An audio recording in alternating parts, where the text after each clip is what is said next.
আসসালামু আলাইকুম। কেমন আছেন সবাই? সবার সুস্থতা কামনা করে শুরু করছি আজকের ভিডিও।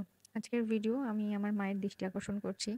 মা সবসময় বলে থাকেন যে এভাবে রুটি রাখলে হয়তো ভালো থাকে না। কিন্তু আমি আজকে মাকে দেখাবো যে এইভাবে রুটি রাখলে আসলেই বেশি ভালো থাকে।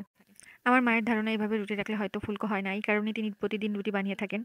YouTube এ, Facebook এ আপনি অসংখ্য ভিডিও পাবেন যেখানে রুটি বানিয়ে কিভাবে ৭ দিন ৮ দিন খাওয়া যায় নরমাল ফ্রিজে অনেক ভিডিও আছে। কিন্তু আমার কখনো আসলে চেষ্টা করা হয়নি। তবে আমার এক কাজের আপা আমাকে একবার হেল্প করেছেন যে, "এভাবে আপনি খেয়ে দেখেন, যদি ভালো না লাগে তাহলে রাখবেন না।"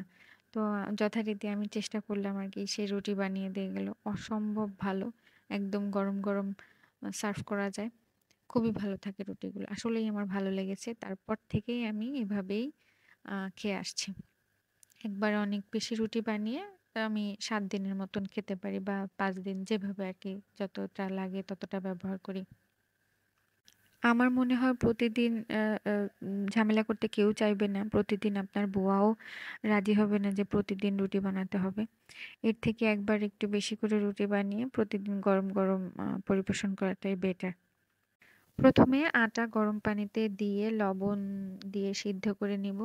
অনেকে এখানে তেল ব্যবহার করে থাকেন। আমি তেল ব্যবহার করছি না। কারণ তেল ছাড়াও রুটি বেশ ভালো হয় এবং ভালোই থাকে।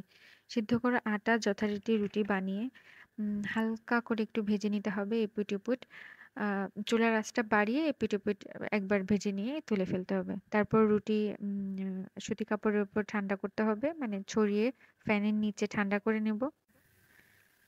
রুটি ঠান্ডা হয়ে যাওয়ার পরে রুটি রাখার অনেক বক্স পাবেন আপনার প্লাস্টিকের দোকানে, যেকোনো দোকানেই পাওয়া যায়।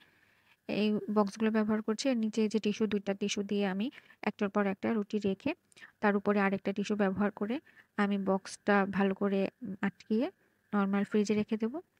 যখনই আমার দরকার হবে আমি ফ্রিজ থেকে নামিয়ে আ যেভাবে রুটি ভেজে নিতে হয় ঠিক সেভাবেই ভেজে একদম ফুলকো গরম রুটি সকালবেলা পরিবেশন করা যাবে। আমার মা হয়তো বলবে, "এই রুটি ফুলবে না, ফুলকো হবে না, ভালো হবে না, খেতে নরম হবে না।" মা একবার ট্রাই করে দেখো, অনেক ভালো ফুলে। আমার ভিডিও আমার পেজে আরো অনেক ভিডিও আছে যেখানে একদম ফুলকো রুটি হয়। তবে রুটি একটু হালকা একটু মোটা করলে ভালো হয়। তাহলে মনে হয় ভালো ফুলে। একটু বেশি পাতলা হলে মনে হয় এত বেশি ফুলে না, নরম থাকে না। তবে একটু হালকা সাধারণের তুলনায় যে আমরা যেরকম রেগুলার যে রুটিগুলা বানাই, যেগুলো অনেক বেশি পাতলা হয়, তার থেকে হালকা একটু মোটা করাটা মনে হয় বেটার। তাতে ভালো ফুলে।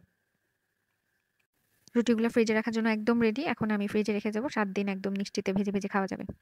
সবাইকে অনেক ধন্যবাদ জানিয়ে আজকে বিদায় নিচ্ছি।